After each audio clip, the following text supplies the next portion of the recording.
esta segunda unidad del curso de sistemas de partículas con el tema de rotación.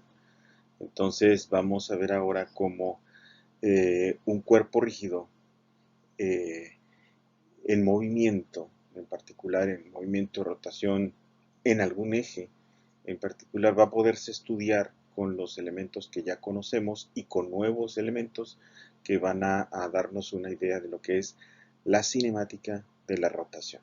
De eso se va a tratar esta unidad. Esperemos que se diviertan.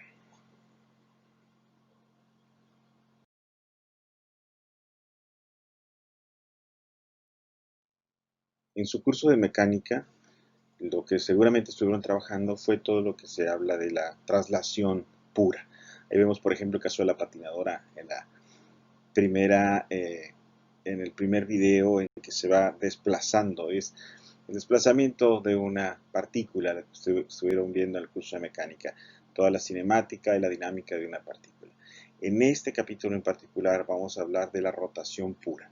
Vamos a hablar de neumáticos, ruedas, engranajes, motores, planetas, manecillas de reloj, hélices de aviones y helicópteros. Ese va a ser nuestro tema ahora.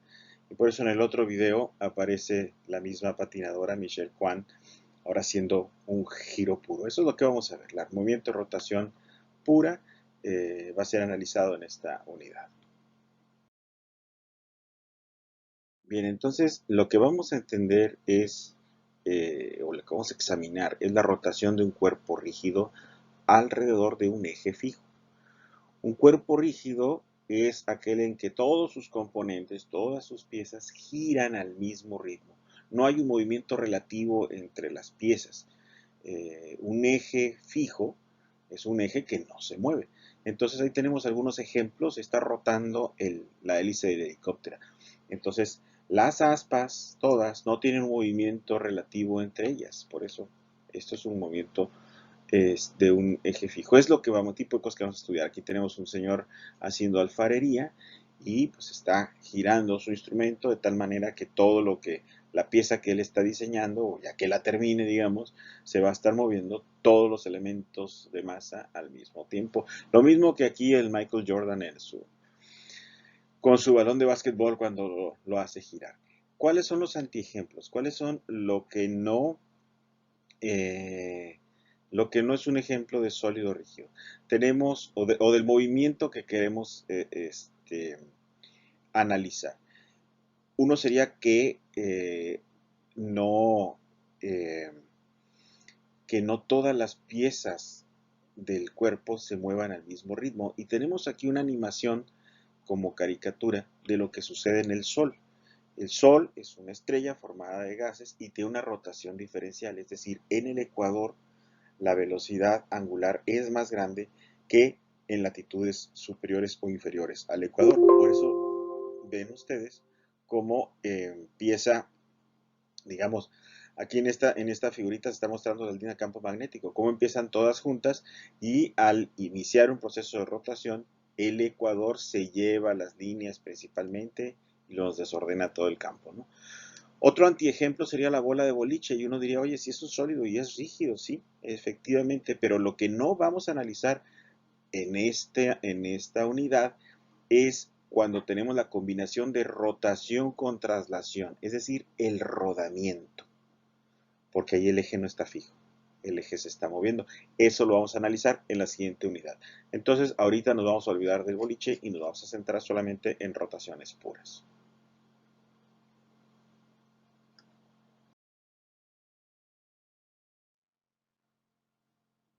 Para poder empezar a estudiar la cinemática rotacional, vamos a tener que recordar un poco los conceptos de la cinemática de la partícula.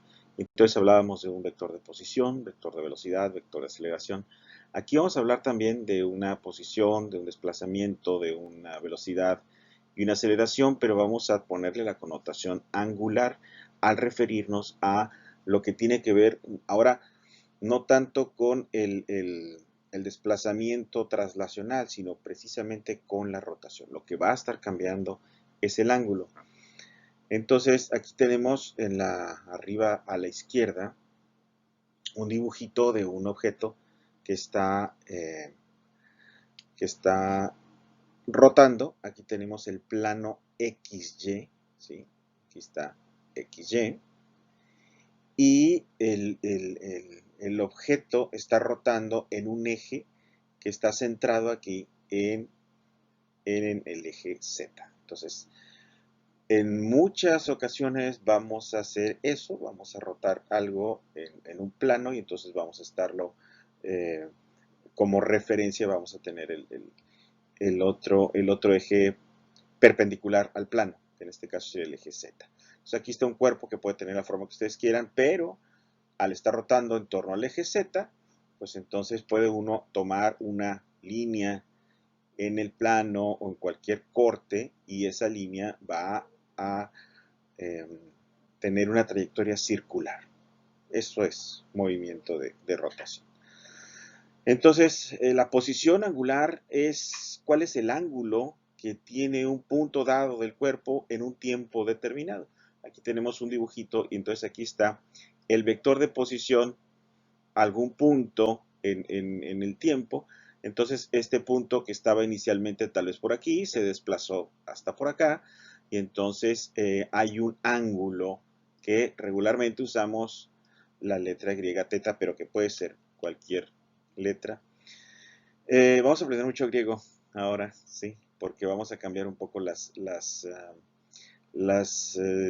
letras habituales con las que usamos todo esto. Entonces, el radio de giro es R, como ven, es un vector de posición que tiene la misma magnitud, pero que la dirección va a ir cambiando. Y eso es lo que nos está interesando ahora, la dirección que es teta.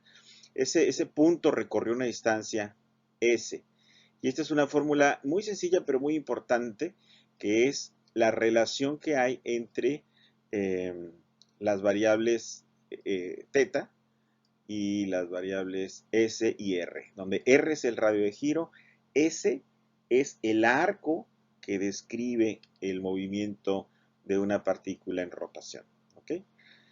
Bien, regularmente lo que usamos, aunque sí habrá problemas que usen los grados, vamos a acostumbrarnos a tratar de resolver los problemas con la unidad que se llama radianes. Los radianes no son una unidad física, sino más bien es cuántas veces cabe el radio en el arco, ¿no? Cuando es una vuelta completa, pues ustedes tienen el famoso 2pi, ¿sí? 2pi entre r y eso nos da el valor de lo que conocemos como el radian. Entonces, no es una unidad en sí, aunque le damos tratamiento de unidad. En el momento en que algo se multiplica por el radian desaparece, porque el radian es como decir cuántas veces cabe algo en otra cosa. Entonces, cuando esas veces las transformamos por cuánto mide algo, pues entonces la unidad radian desaparece. Lo vamos a ver, es un poco tricky, pero lo vamos a ver. Entonces, eso sería la posición angular, el ángulo teta. Pero, ¿qué es el desplazamiento angular? Bueno, el desplazamiento angular es eh, el ángulo que se forma cuando yo estaba inicialmente en una teta 1 y que ahora me muevo a teta 2. Entonces, aquí estaba mi línea de referencia, hubo el giro y entonces el giro llegó ahora a esta nueva posición. Este pequeñito ángulo, que es el delta teta, pues es este que está aquí, ¿no? O sea, delta teta es la diferencia entre teta 2 menos teta 1, tal como lo hacíamos como el desplazamiento normal de la mecánica del movimiento traslacional de una partícula, ¿no?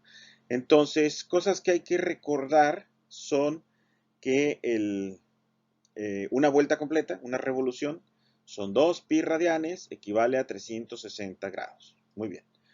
La otra cosa es que cuando damos una vuelta, un giro completito, cuando damos los 360 grados, al tiempo que nos toma dar una vuelta, regularmente lo identificamos con una T mayúscula y le llamamos periodo. Y es muy importante porque el periodo nos va a estar hablando de la repetición, precisamente de dónde vuelve otra vez el vector de posición a estar en el mismo lugar.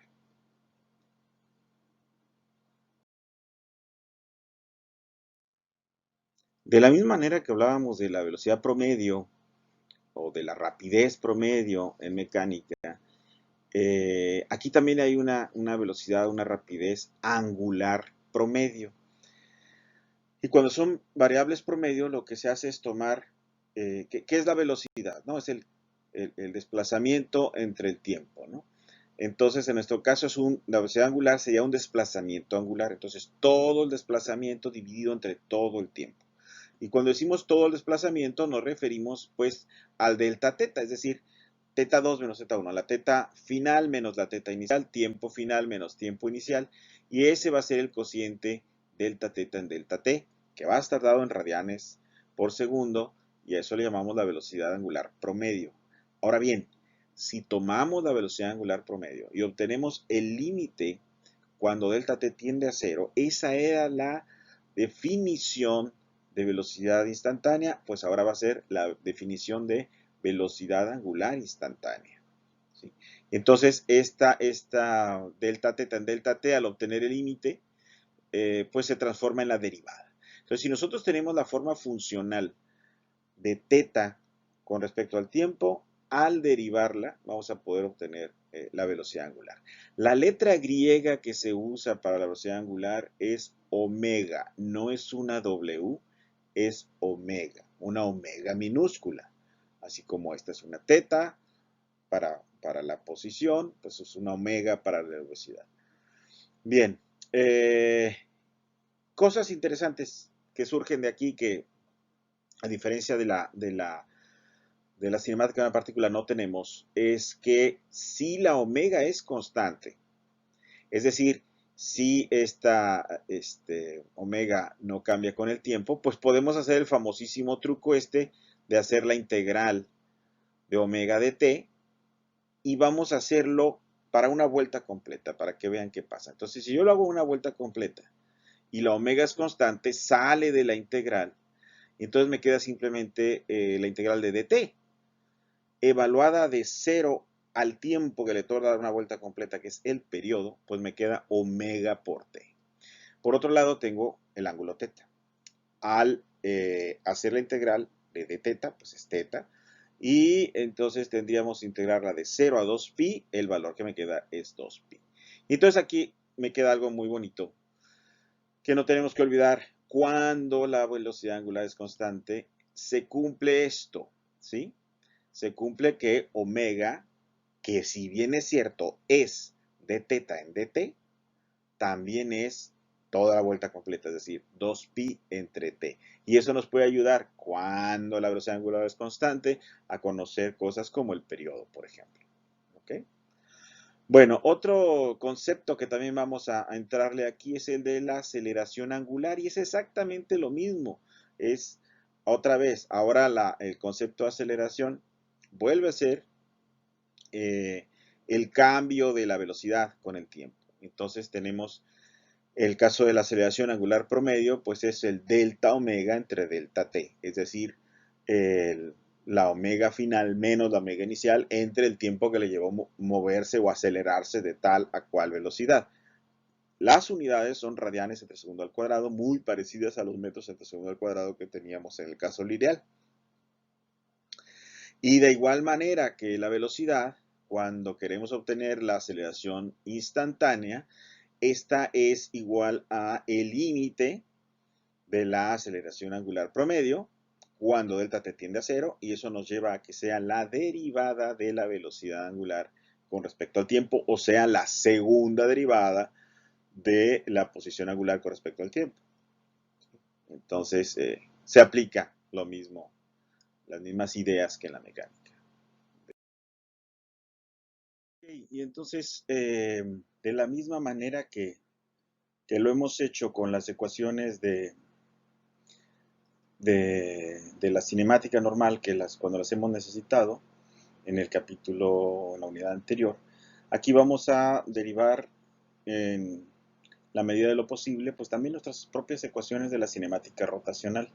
En este caso, por ejemplo, tenemos aquí la aceleración denotada o definida como el cambio en la velocidad angular. La aceleración angular es igual a la derivada o al cambio, o a la tasa, o como quieran llamarle, de la velocidad angular. De la misma forma, la velocidad angular, pues es el cambio en el desplazamiento, o sea, el desplazamiento angular por unidad de tiempo. Entonces, como lo hemos hecho en casos anteriores, mandamos el dt multiplicando para este lado y entonces hacemos la integral. En el caso en que la aceleración angular es constante, entonces puede salir de la integral y me queda la integral de 0 a t de dt. Y aquí me queda la integral desde una velocidad inicial hasta una velocidad cualquiera. Y entonces es alfa t igual a omega menos omega 0. Y esta es mi ecuación, que es equivalente, si ustedes lo notan, a velocidad es igual a aceleración por tiempo, ¿no? Velocidad final es igual a velocidad inicial más aceleración por tiempo. Es exactamente lo mismo.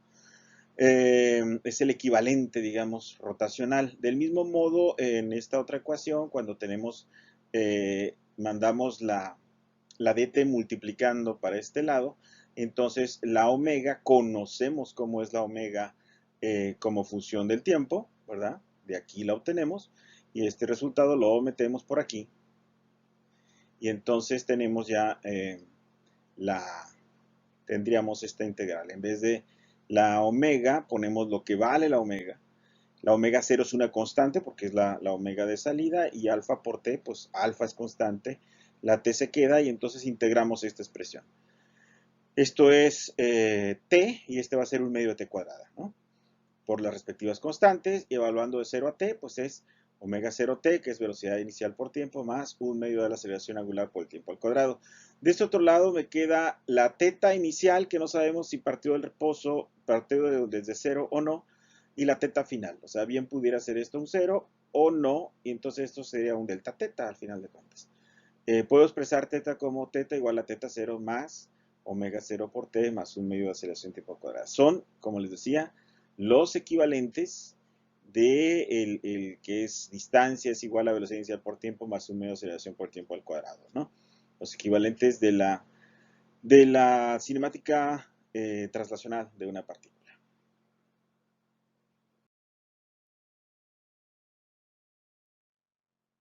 Bien, y la última formulita que nos falta es aquella que relaciona las variables de la cinemática, pero sin el tiempo, ¿no? Entonces, es tomar la definición de velocidad angular, tomar la definición de aceleración angular, dividir estas dos ecuaciones, estas dos expresiones, entonces me queda omega entre alfa, que sería esto, y luego al dividir estos dos cocientes se van las dt's y nos queda esta expresión, la cual podemos aventarle a la omega el de omega y aventarle el alfa al dt, que nos quede así, y entonces hacemos la integral. En este caso, la integral de omega, como la diferencial es omega misma, pues sería la integral de omega directamente es un medio de omega cuadrada, desde omega inicial a omega final. En el caso de teta sería lo mismo, ¿no? La alfa es una constante, ya lo dijimos, y entonces al integrar nos va a quedar alfa por teta menos teta 0. Y en el otro, pues es un medio de omega cuadrada, evaluado en omega, pues es un medio de omega cuadrada menos un medio de omega cuadrada 0.